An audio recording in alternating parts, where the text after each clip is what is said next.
कई बार आपको अच्छे अंक नहीं आते हैं, कारण शिक्षक जब भी आपको पढ़ाते हैं आपका ध्यान कई बार पढ़ाई के ऊपर नहीं रहता है। इस समस्या से छुटकारा पाने के लिए हम लोगों ने बहुत सारे विद्यालयों में एक प्रोजेक्ट लॉन्च किया है, स्टडी विद 1 मिनट मेडिटेशन। पढ़ाई के साथ 1 मिनट का ध्यान, जिससे आपका मन शांत हो जाए और आप शिक्षक की बात को ध्यान से सुन और समझ पाए और परीक्षा में अच्छे से लिखने के कारण आपको अच्छे अंक आए। आइए 1 मिनट का ध्यान करते हैं। अपने हाथ को पैर पर रखें, हथेली आसमान की ओर, पीठ सीधी, आंखें बंद और हिलना डुलना बंद, मुंह बन जाए, बॉडी रॉक स्टिक। हम लोग बचपन में स्टैचू खेलते थे और आपका ध्यान आती जाती बेंच का सहारा कीजिए और आपका समय शुरू होता है अब।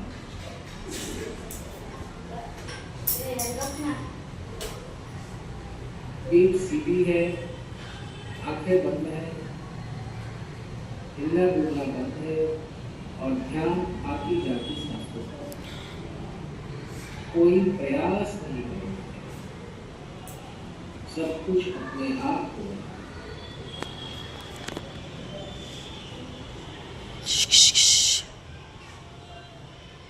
जस्ट फॉर 1 मिनट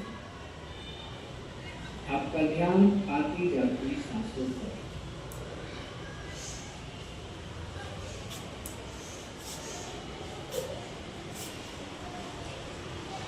अब दोनों हाथों को आपस में घर्षण करें, शक्ति पैदा करें और हथेली को अपने चेहरे पर रखें। हाताचं एकमेकांना घर्षण करा, रफ करा। हाथों को खोलें और धीरे से हथेली को नीचे करते हैं। आपका मन कुछ शांत हुआ विद्यार्थी मित्रों, हाँ या ना?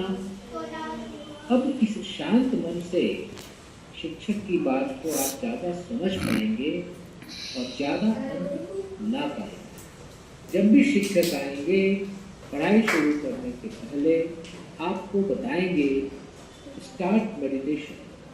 अब जैसे ही स्टार्ट मेडिटेशन डोळे उघडायचे आहेत, आप ध्यान शुरू कर देना।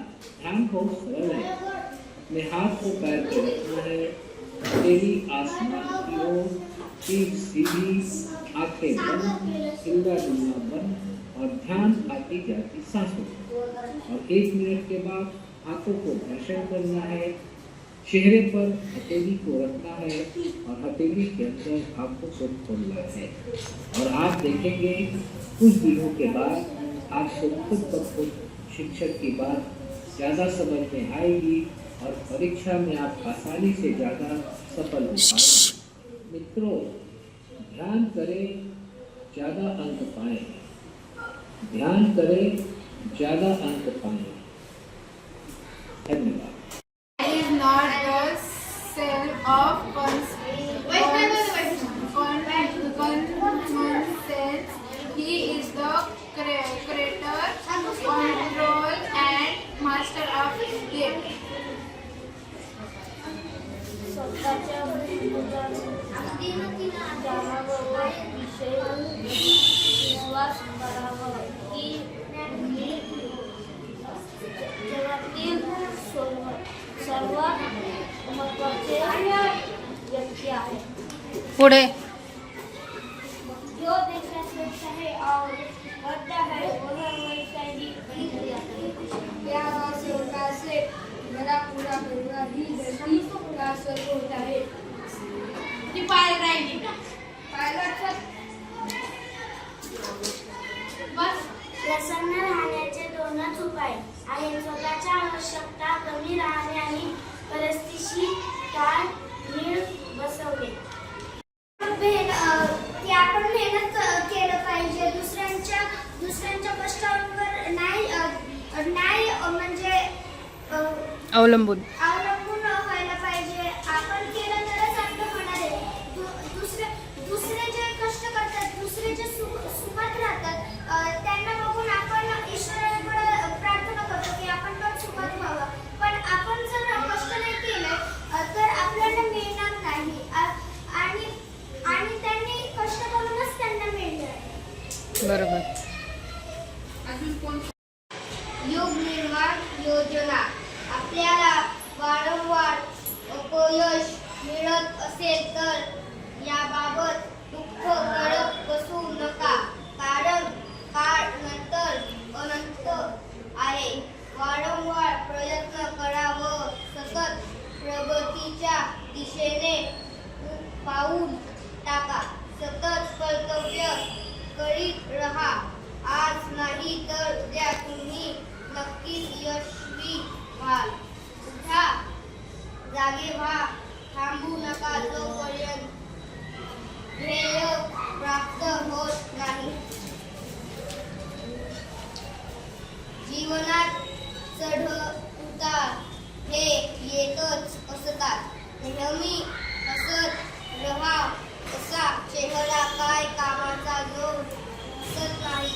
अहंकारापासून तितकेच सावध रहा जितके एखाद्या पिसाळलेल्या कुत्र्यापासून असतात. प्रत्येक क्षणाचा व संधीचा उपयोग करून घ्या. प्रगतीचा मार्ग फार मोठा आहे आणि अपयश मिळत असेल तर याबद्दल दुःख करत बसू नका, कारण काळ अंत आहे. वारंवार प्रयत्न करा व सतत प्रगती दिशेने पाऊल टाका. सतत कर्तव्य करत राहा. आज नाही तर उद्या तुम्ही नक्कीच यशस्वी व्हाल. उठा, जागे व्हा, थांबू नका जोपर्यंत ते प्राप्त होत नाही. जीवनात घडतात हे येतच असतात. नेहमी हसत राहा.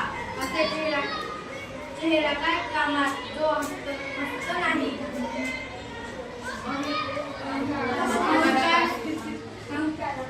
बस खाली वाच.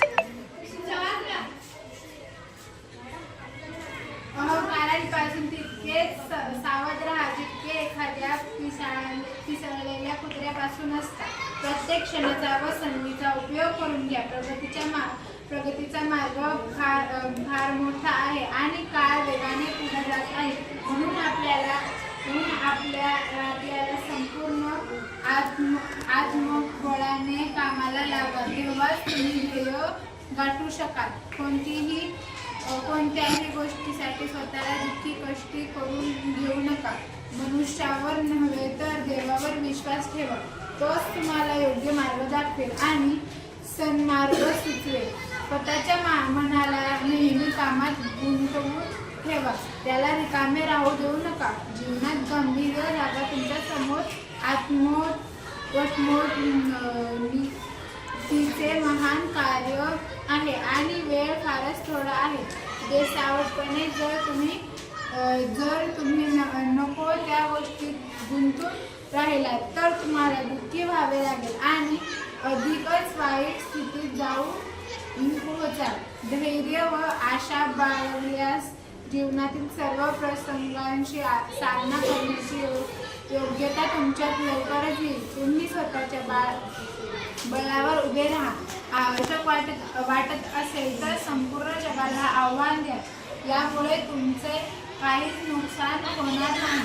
थोर व्यक्ती हे सदैव एकाकी वाटचाल करीत आहेत आणि या एकाकी प्रयत्नामुळेच ते फार दूरपर्यंत पोहोचले आहेत. एकाकीपणे चालून त्यांनी स्वतःच्या बळावर जगातील महान कार्य संपन्न केली आहेत. याकरिता त्यांना केवळ स्वतःच्या अंतरात्म्याची प्रेरणा प्राप्त झाली आहे.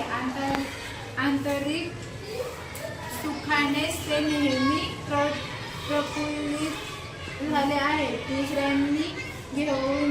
दुसऱ्यांनी येऊन आमचे दुःख दूर करावे अशी आशा कधीच बाळगली नाही. स्वतःच्या वृत्तीमध्येच त्यांनी आपला आश्रय शोधला आहे. एकटेपणा हे